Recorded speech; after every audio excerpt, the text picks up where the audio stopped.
قصوروار کو معافی مانگنے سے پہلے معاف کر دو۔ جس کو تم بھول گئے وہ مر گیا، اور جس کو تم نے یاد رکھا وہ کبھی نہ مرا۔ عجیب بات ہے کہ جسے ایک انسان تلاش کرتا ہے دوسرا اسی سے نجات چاہتا ہے۔ جس نے غم کی حالت میں اطاعت کا سجدہ ادا کیا تو یہ اس کی بہت بڑی عبادت ہے۔ چھوٹا علم والا جھگڑا کرتا ہے، بڑے علم والے جھگڑا نہیں کرتے۔ اللہ کے محبوب کا ذکر جس مقام پر ہو وہی جگہ جنت ہے۔ ہر ایک کے لیے دعا کرنے والے بن جاؤ، خدا تمہیں صاحب دعا بنا دے گا۔ درود شریف پڑھا کرے، اللہ کی مہربانی ہو جائے گی۔ جب صلح ہو جائے تو پرانے جھگڑے بیان نہ کرو۔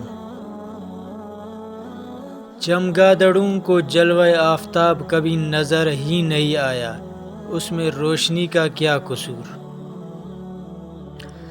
پہاڑ کی بلند چوٹیاں چھوٹے چھوٹے قدموں کے ساتھ سر کر لی جاتی ہیں۔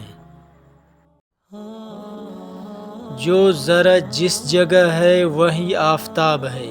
یہ نہیں ہو سکتا کہ مرتبے اللہ بنائے اور درجے تم بناؤ۔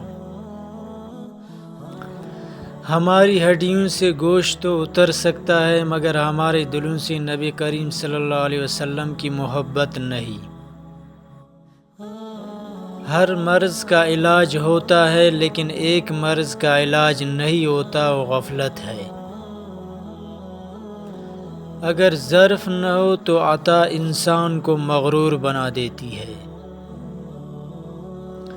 جس کو آپ یاد کر رہے ہیں وہ کسی نہ کسی صورت میں آپ کو یاد کر رہا ہوگا۔ اینٹ کا اینٹ سے ربط ختم ہو جائے تو دیواریں اپنے ہی بوجھ سے گرنا شروع ہو جاتی ہیں۔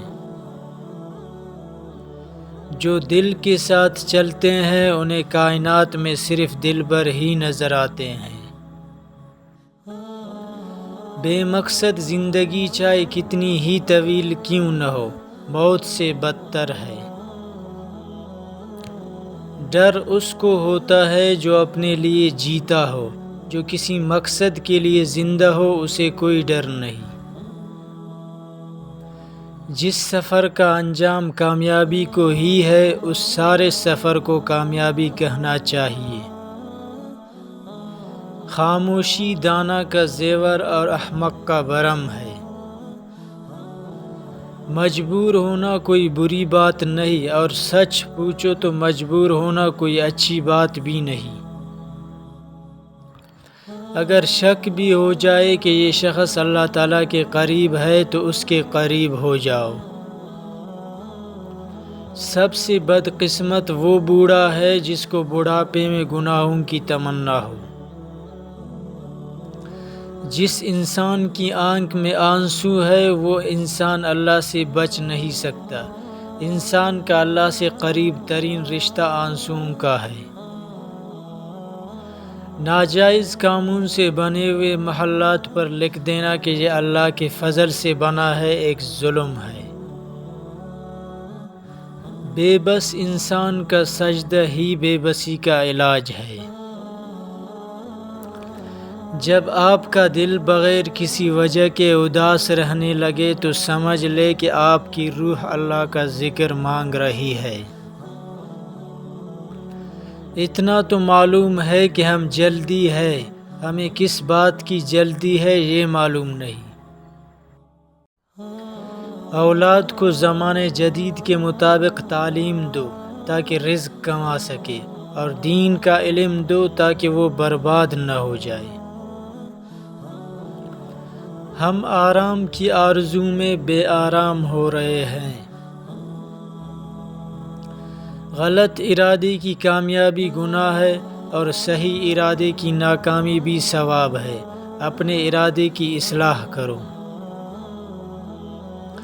جس شخص کی بیوی بچے اس پر راضی ہے اس کی دنیا کامیاب ہے، اور جس کے ماں باپ اس پر خوش ہیں اس کا دین کامیاب ہے۔ جب تک توبہ کا دروازہ بند نہ ہو کسی آدمی کو برا نہ کہو۔ رشوت کے مال پر پلنے والی اولاد لازمی طور پر باغی ہوگی، بے ادب ہوگی، گستاخ ہوگی، دوہرا عذاب ہے، آخرت بھی برباد اور اولاد بھی برباد۔ ہمیں بہت زیادہ علم کے مقابلے میں تھوڑے سے ادب کی زیادہ ضرورت ہے۔ کسی انسان میں خوبی دیکھو تو اسے بیان کرو، لیکن اگر خامی دیکھو تو وہاں تمہاری خوبی کا امتحان ہے۔